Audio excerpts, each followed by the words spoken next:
یہ ہے پولینڈ، ایک ایسا ملک جو شاید دنیا میں سب سے بری لوکیشن پر ہے۔ یعنی کہ ایک ایسا ملک جس کے پاس اپنی پروٹیکشن کے لیے نہ تو اونچے اونچے پہاڑ ہیں، نہ ہی کوئی زیادہ نیچرل ریسورسز، نہ ہی کوئی اچھی کوسٹ لائن، اور اس کے قریب بیٹھے دشمن اس پر بار بار حملہ بھی کرتے رہتے ہوں۔ مگر پھر وقت ایسا بدلے کہ یہ یورپ کا غریب ترین ملک، یورپ کا سب سے پاورفل کنٹری بن جائے۔ اور صرف اتنا ہی نہیں بلکہ اکانومسٹ یہ کہنے پر مجبور ہو جائیں کہ 2030 تک وہ UK کو پیچھے چھوڑ کر دنیا کی 5ویں سب سے بڑی اکانومی بننے جا رہا ہے، اور اسی کنٹری میں دنیا کی بڑی بڑی tech companies millions of dollars invest بھی کرنا شروع ہو جائیں، اور اس کنٹری کی ملٹری بھی بہت زیادہ پاورفل ہو جائے۔ مگر آخر کیسے صرف 30 سال میں ہی پولینڈ نے اپنی قسمت ہی بدل کے رکھ دی؟ آخر کیسے کی ویڈیوز میں خوش آمدید۔ سب سے پہلے ہم ورلڈ میپ پہ پولینڈ کی لوکیشن اور پولینڈ کی ہسٹری کے بارے میں جانتے ہیں۔ پولینڈ کا بارڈر جرمنی، چیک Republic, Slovakia, Ukraine, Belarus, Lithuania اور رشیا کے ساتھ لگتا ہے۔ پولینڈ کی فلیٹ جغرافی کی وجہ سے باہر دشمنوں کا اس پر حملہ کرنا بہت ہی آسان ہوتا تھا۔ پولینڈ کے نارتھ میں موجود بالٹک سی ہے، مگر پولینڈ کی شپس کو کھلے سمندر میں جانے کے لیے اس چوک پوائنٹ سے گزرنا پڑتا ہے۔ یعنی کہ جن بھی کنٹریز کے کنٹرول میں یہ چوک پوائنٹس ہوتے تھے، پولینڈ کو ان کے دباؤ میں رہنا پڑتا تھا۔ لیکن اگر ہم 100 سال پہلے کی بات کریں تو پولش امپائر بہت ہی زیادہ طاقتور ہوا کرتی تھی۔ بالٹک سی سے لے کر بلیک سی تک کا سارا ایریا پولینڈ کے کنٹرول میں ہی آتا تھا، پھر چاہے وہ لیتھوینیا ہو، بیلاروس، یوکرین، یہاں تک کہ رشیا کا ماسکو کا بہت بڑا حصہ پولینڈ کے انڈر ہی آتا تھا۔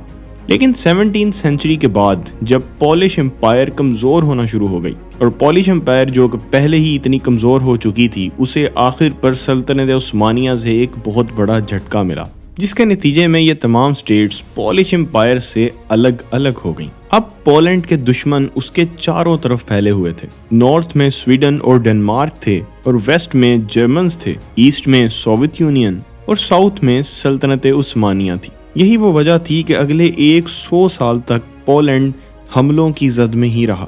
مگر پھر 1918 میں اصل لڑائی شروع ہوئی، جب جرمنی نے ورلڈ وار 1 ہارنے کے بعد یہ سارا کا سارا ایریا خالی چھوڑ دیا۔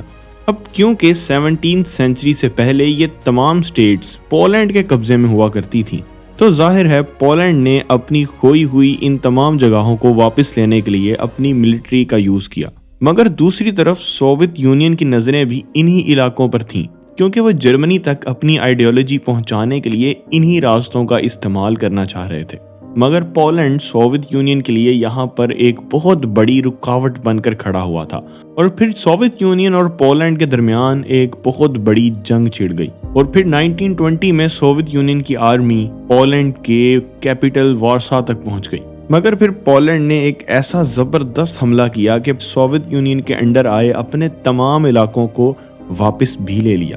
اپنی ہار کی وجہ سے سوویت یونین کو کافی پریشانی کا سامنا کرنا پڑا، اور پھر 2 مہینے بعد ہی سوویت یونین نے پولینڈ کے ساتھ اکتوبر میں سیز فائر ٹریٹی سائن کر لی، اور پھر مارچ 1921 میں ٹریٹی آف ریگا سائن کی، اور پھر پولینڈ اور سوویت رشیا کے بارڈر ڈیسائیڈ ہوئے، اور پھر اگلے 19 سال تک پولینڈ تمام خطروں سے بچا رہا۔ مگر انہی 19 سالوں میں جرمنی کے نازیز پھر سے پاورفل ہو چکے تھے، اور انہوں نے چیکو سلوواکیا اور آسٹریا پر پھر سے قبضہ کر لیا، اور پھر 1939 میں جرمنی نے پولینڈ پر حملہ کر کے کچھ ہفتوں میں ہی آدھے پولینڈ پر قبضہ کر لیا۔ ابھی یہی جنگ ختم نہیں ہوئی تھی کہ دوسری طرف سے سوویت یونین نے بھی پولینڈ پہ حملہ کر دیا، اور باقی کے بچے ہوئے پولینڈ پر سوویت یونین نے اپنا قبضہ جما لیا۔ اب اگلے 5 سال تک پولینڈ جرمنی اور سوویت یونین کے ہاتھوں میں کھیلتا رہا، اور پھر وقت آیا 1945 کا، جب جرمنی نے سرنڈر کر دیا اور سارا کا سارا پولینڈ سوویت یونین کے پاس چلا گیا۔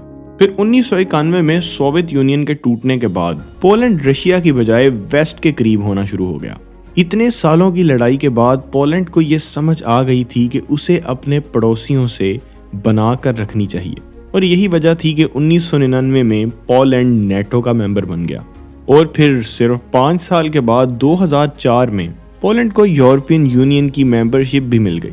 یعنی کہ پولینڈ نے اپنے پرانے دشمنوں کو اپنا دوست اور اپنا پروٹیکٹر بنا لیا، اور یہ وہ وقت تھا کہ پولینڈ کا گراف اب اوپر سے اوپر کی طرف جانے والا تھا۔ 1946 سے 1990 تک پولینڈ سوویت یونین کے انڈر رہا تھا، جس کی وجہ سے ان 40 سالوں میں اس کی اکانومی دنیا سے بہت پیچھے رہ چکی تھی، کیونکہ اس وقت سوویت یونین کی مرضی کے بغیر پولینڈ کچھ بھی نہیں کر سکتا تھا۔ اور یہی وجہ ہے کہ سوویت یونین سے الگ ہونے کے بعد پولینڈ یورپ کا سب سے غریب ملک تھا، اور پولینڈ کے زیادہ تر پڑھے لکھے لوگ اپنا ملک چھوڑ کر دوسرے ممالک میں جا چکے تھے۔ لیکن صرف 30 سال بعد ہی پولینڈ یورپ کا سب سے امیر ملک بننے جا رہا ہے، اور جتنی سپیڈ سے پولینڈ کی اکانومی کا گراف اوپر گیا ہے وہ آج سے پہلے کسی بھی یورپین کنٹری کے حصے میں نہیں آیا، کیونکہ پولینڈ نے سوویت یونین سے الگ ہونے کے فوراً بعد ہی زبردست پلاننگ کرنا شروع کر دی تھی۔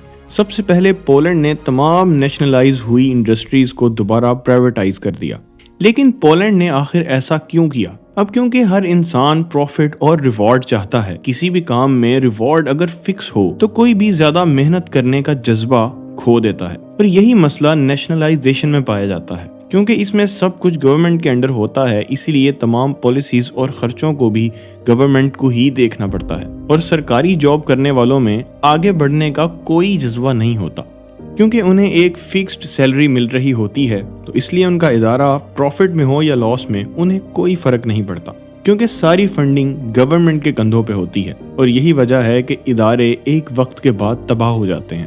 یہی وجہ ہے کہ پولینڈ نے پچھلے 10 سال میں تمام بڑی انڈسٹریز کو پرائیویٹائز کیا، لیکن ابھی بھی انٹرنیشنل لیول پر گرو کرنے کے لیے یہ تمام قدم کافی نہیں تھے، اور اسی وجہ سے پولینڈ نے یورپین یونین کا حصہ بننے کے لیے کوششیں شروع کر دیں۔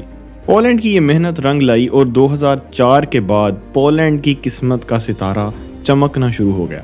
پورے یورپ میں سب سے زیادہ سستی لیبر پولینڈ میں تھی، جس کی وجہ سے جرمنی، امریکہ، UK اور فرانس کی مینوفیکچرنگ کمپنیز نے اپنے پلانٹس پولینڈ میں لگانا شروع کر دیے۔ اب جس کی وجہ سے ان تمام کمپنیز کے ساتھ ساتھ پولینڈ کو بھی پروفٹ ہو رہا تھا، مگر یہاں پر پولینڈ مڈل انکم ٹریپ میں بھی پھنس سکتا تھا، یعنی کہ جب آپ کے پاس چیپ لیبر کے علاوہ اور کچھ بھی نہیں ہوتا تو باہر کی کمپنیز آ کر اپنے مینوفیکچرنگ پلانٹس لگا کر آپ کے ملک کی سستی لیبر سے فائدہ اٹھاتی ہیں، جبکہ آپ کی اکنامک گروتھ صرف مینوفیکچرنگ جابز تک ہی لمیٹڈ ہو کر رہ جاتی ہیں۔ لیکن پولینڈ نے یہاں پر بھی بہت ہی اچھی گیم کھیلی۔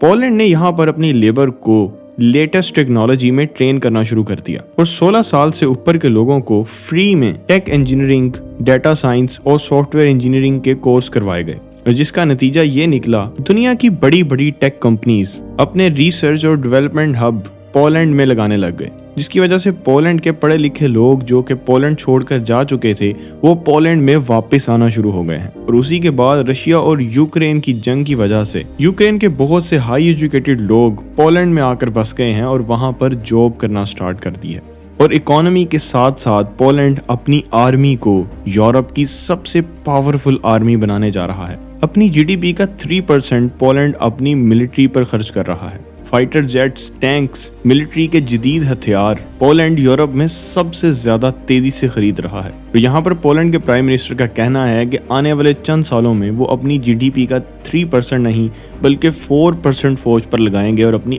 آرمی کو بھی ڈبل کر دیں گے۔ یعنی کہ ہم یہ کہہ سکتے ہیں کہ آنے والے وقت میں پولینڈ کی آرمی نیٹو کی 3رے نمبر پر سب سے طاقتور آرمی بننے جا رہی ہے، کیونکہ اتنے سالوں تک لڑنے کے بعد پولینڈ کو یہ اندازہ ہو چکا ہے کہ ان کے لیے آرمی کتنی زیادہ ضروری ہے۔ یوکرین کی مدد کی وجہ سے ہو سکتا ہے کہ رشیا کا اگلا ٹارگٹ پولینڈ ہی ہو۔